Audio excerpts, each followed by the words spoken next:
Bonjour.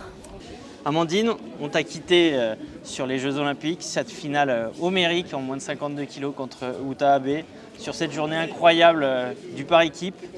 Qu'est-ce qui s'est passé après?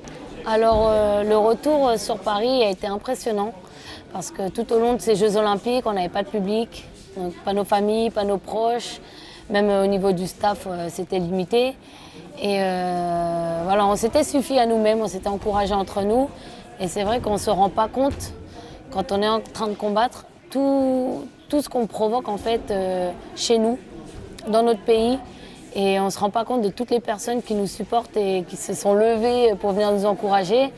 Et c'est vrai que quand on est arrivé sur Paris, qu'on a vu toutes ces personnes au Trocadéro qui nous ont remerciés de leur avoir procuré autant d'émotions, de leur avoir montré du beau judo, de leur avoir fait, pour certains, de les avoir fait pleurer, on se dit waouh, on ne s'imaginait pas tout ce qu'on avait provoqué à travers les écrans.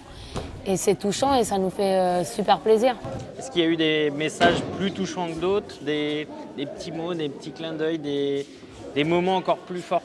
Bien sûr, parce que voilà, il y a des gens qui connaissent toute mon histoire et qui m'ont dit regarde, ça y est, le travail il a payé, tu vois, regarde, tu vois, t'as rien lâché, t'as réussi, tu nous as fait pleurer, on est content pour toi, on est fiers de toi, on te considère comme notre fille. Non mais vraiment, j'ai eu plein de messages super touchants, super mignons. Est-ce que toi tu as eu besoin de couper, tu as eu besoin d'autre chose dans l'après, l'immédiat après JO? Oui, j'avais besoin de couper, ça m'a fait du bien de ne pas faire de judo. Parce que voilà, l'Olympiade, elle a duré 5 ans. Cette dernière année, elle a été très très dure. Parce que voilà, avec les conditions sanitaires, c'était hyper compliqué. Surtout sur le tout début, on avait très peur parce qu'on ne savait pas ce que c'était le Covid. Et puis on était aussi dans l'ascenseur émotionnel parce qu'on disait les Jeux allaient avoir lieu, parfois non, parfois sous conditions. Puis parfois on nous disait oui c'est bon et puis en plein milieu de la dernière année on nous disait bon bah finalement ils vont pas avoir lieu. Même jusqu'au dernier moment on entendait encore les rumeurs que voilà, la population japonaise ne voulait pas accueillir les Jeux Olympiques. Donc non, c'était vraiment dur psychologiquement de tenir parce que voilà, peu importe les rumeurs, peu importe ce qu'on entendait, il fallait qu'on reste focus sur l'objectif. Voilà, les Jeux Olympiques et être performant. Non, ça a été vraiment une année où on s'est vus les uns et les autres craquer, où on s'est soutenus les uns les autres. Et je suis vraiment heureuse qu'il y ait eu autant de médailles et que la France ait été aussi performante. Voilà, sur le retour depuis quelques semaines sur les tatamis quand même, ça t'avait manqué? Ah ouais, alors, je suis une hyper active, j'ai tout le temps besoin de faire du sport. Et à la fois, j'avais besoin de cette coupure. Et d'un autre côté, j'avais envie de reprendre. Mais je savais que voilà, il y a eu des fois où j'ai voulu reprendre plus tôt que prévu et je me suis dit non, si tu reprends trop vite, au bout d'un moment, dans 1 ou 2 mois, tu vas le ressentir et là, tu auras envie de faire une pause et ce ne sera pas le moment. Donc du coup, ouais, j'ai pris mon temps, j'ai fait d'autres activités, j'allais faire mon foot le dimanche. Je suis partie un peu à Valence et ça m'a fait énormément de bien. Tu as réussi à pas remettre le Kim à Valence? Si, une fois. Je l'ai mis une fois le jour où je suis arrivée. Et au final, j'ai pris beaucoup de plaisir. Et après, j'ai eu des courbatures tout le reste de la semaine.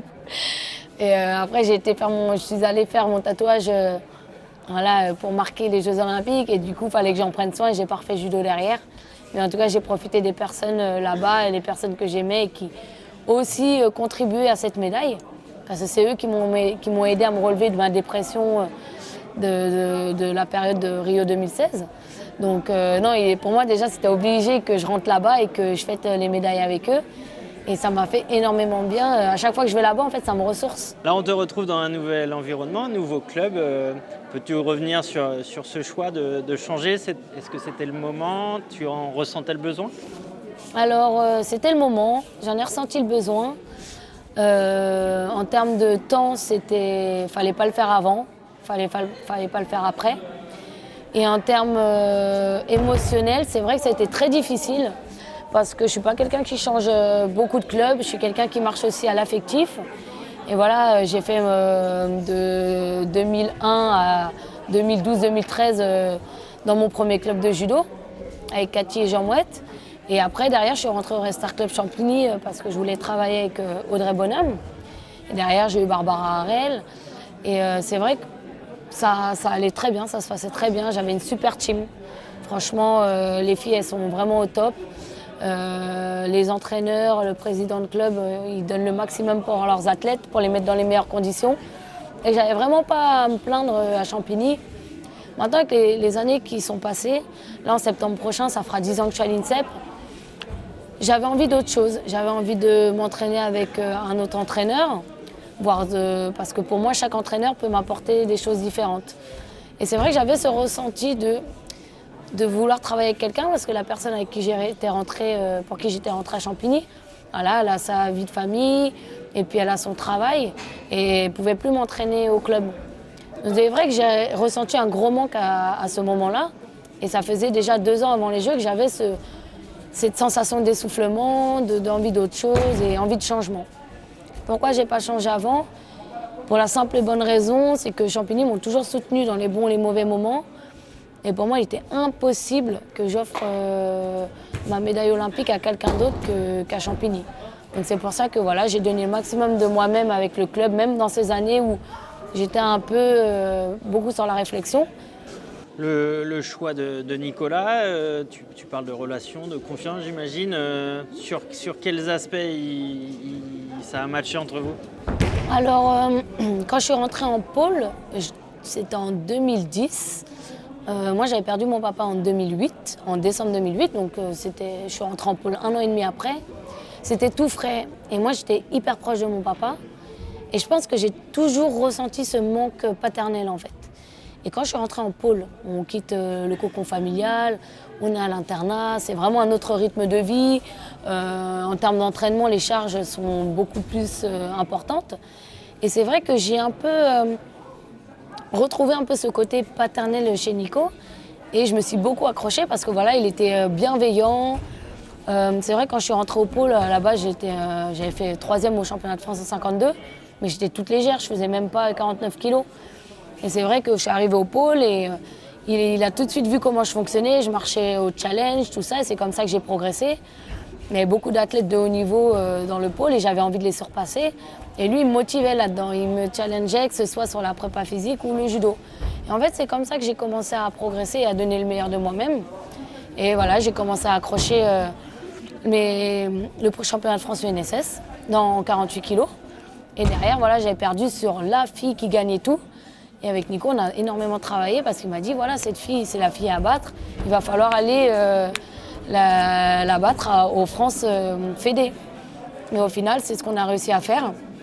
Et je l'ai battue en finale des France Fédé. Et derrière, ça m'a ouvert les portes des tournois internationaux que j'ai gagnés. Et les championnats d'Europe et du monde. Et j'ai fait ma première médaille européenne, j'ai fait 2e. Mais ma première médaille mondiale, j'avais fait 3e. Donc en fait, tout a été très vite. Mais à la fois, j'ai toujours eu ce petit goût d'inachevé avec Nico. Et je pense qu'il pourra m'apporter ce dont j'ai besoin, les nouvelles voies, sa manière de penser, sa manière de voir mon judo, sa manière de voir les choses, pour pouvoir optimiser ma perf, optimiser mon judo et pouvoir aller décrocher l'or à Paris. Est-ce que vous avez pris le temps déjà d'analyser peut-être les jeux, de se projeter sur ce qui va être ton quotidien pour les 2 ans et demi à venir? Vous en êtes où de la réflexion? Alors là, j'ai repris l'entraînement. On a un nouveau préparateur physique à l'INSEP. C'est super intéressant parce que voilà, il travaille différemment. Alors, notre ancien préparateur physique, Fred Roalen, était très très bon. Mais c'est vrai que voilà, lui, il vient du rugby, il est hors judo. Donc il nous apporte de nouvelles choses et ça fait du bien un peu. Enfin, moi, je le vois comme ça redynamise un peu ma carrière parce qu'on m'apporte quelque chose de nouveau. Et à l'INSEP, bon, voilà, le tapis, il est plein, donc ça fait plaisir. Et j'ai hâte de voir comment va se dérouler la suite de la saison, ce qu'on va faire comme stage, comme compétition.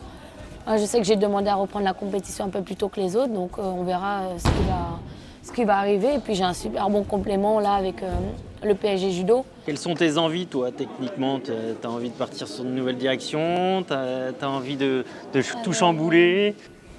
À l'entraînement, je fais tomber dans à peu près toutes les directions. Maintenant, là où il faut que je le mette en place, c'est en compétition. Sur ma dernière année et demie, j'ai commencé à faire beaucoup plus de technique. Et en fait, j'ai ressenti que ça m'avait fait beaucoup de bien au niveau psychologique. Et même par rapport à mes adversaires, ils me prennent en stage. Ils savent que je fais beaucoup de judo. Mais en compète, ils savent aussi que la technique phare, ça va être le kataguruma. Donc ça me permet de travailler d'autres choses. Et là, j'ai quelques techniques que je travaille énormément, que je mettais avant, mais là que je m'impose à l'entraînement. C'est-à-dire que je m'interdis le kataguruma, sauf si vraiment je suis piquée, je n'ai pas fait tomber du match et j'ai besoin voilà, de mettre ma boîte. Mais sinon, je vais essayer de travailler autrement, de passer d'autres techniques. Et plus je les passerai à l'entraînement, plus je serai à l'aise et plus j'aurai pas d'appréhension à les faire en compète. Et en fait, j'ai envie d'étoffer mon judo et de le rendre le plus complet possible, le plus explosif possible et le plus rapide possible. Sur les 2 ans et demi qui arrivent, est-ce que toi tu as des envies avant cet or olympique de Paris? Est-ce que tu t'es déjà projeté sur des étapes intermédiaires? Tu as des objectifs de ranking, de nouveaux titres, de podium? Alors pour la ranking, je vais essayer sur ces 2 ans et demi de rester numéro 1. Parce que voilà, c'est vrai que quand je suis arrivée dans ma nouvelle catégorie, je suis arrivée très vite numéro 1. Et au départ, j'avais du mal à assumer ce statut et je gagnais toutes les compètes où j'étais médaillée sur tous les grands prix Grand Slam. Et en championnat d'Europe du monde, je me réclamais. Parce que je n'assumais pas sur les championnats ce statut. Et au fur et à mesure, j'ai commencé à l'assumer et c'est là que j'ai commencé à être performante. Et notamment au jeu. Voilà, j'aurais pu être stressée d'être rankée numéro 1. Et au final, non, je suis arrivée au jeu, je me suis dit, tout le travail, tu l'as fait en amont, tu as déjà raté les Jeux Olympiques de Rio, c'est pas aujourd'hui que tu vas te dégonfler. Et là, ne serait-ce que déjà d'être médaille olympique, je sais que j'ai rempli une partie de mon rêve. Et du coup, j'ai beaucoup moins de pression. Et quand j'ai beaucoup moins de pression, je suis beaucoup plus efficace. Donc je pense que ça pourrait être que positif pour Paris 2024. Le club a lui aussi des objectifs. Il y en a un qui va arriver très vite. En novembre, il y a ces championnats de France par équipe. Tu es annoncé dans l'équipe. Ça te tient à cœur de tout de suite aider ce nouveau club? Tout à fait, parce que j'adore les championnats par équipe. Je trouve que c'est des compétitions qui sont différentes. Parce que voilà, on combat individuellement pour nous-mêmes. Voilà, on a envie de gagner, on a envie de se confronter aux autres, mais on a aussi envie d'offrir cette victoire au reste de nos camarades. Et là, j'ai envie de me faire mon taf avec eux, j'ai envie de partager voilà, de nouvelles aventures et moi aussi, il faut que je remplisse mon rôle et ma part du travail et je donnerai le maximum pour remplir mes objectifs. Au sein du club, dans ce groupe que tu connais la plupart des combattants, tu vas te situer comment? Parce que tu es une nouvelle, mais en même temps, tu es une des plus expérimentées du tatami. Parmi les filles, je pense que je dois être une des plus anciennes. Parce que même Marie-Ève est plus jeune que moi, Romane est plus jeune que moi, donc je crois que c'est moi la vieille.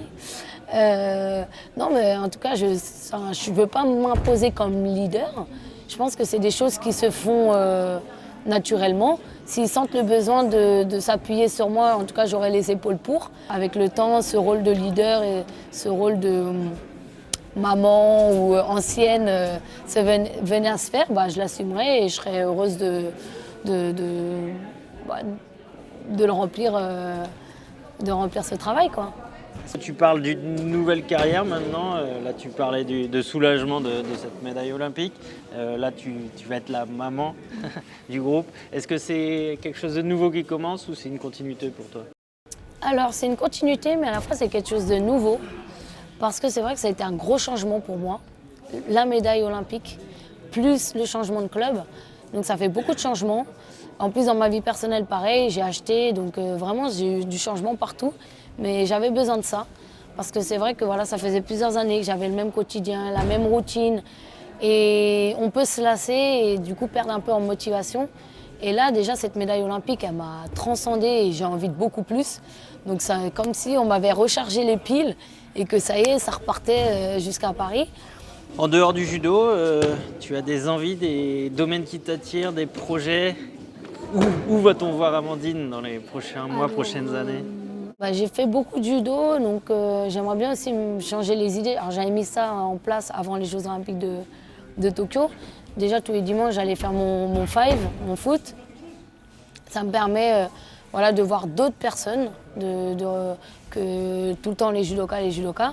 Bon, bien que dans mon groupe, il y a beaucoup d'anciens judokas, mais ça me permet de pratiquer une autre activité, de travailler différemment. Le foot, c'est quelque chose que j'apprécie.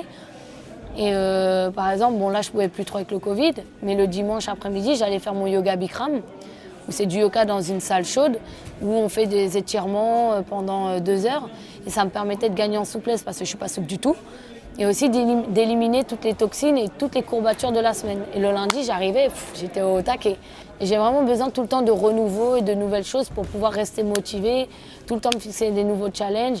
Là, tous les dimanches, je me fixe d'éclater l'équipe d'en face.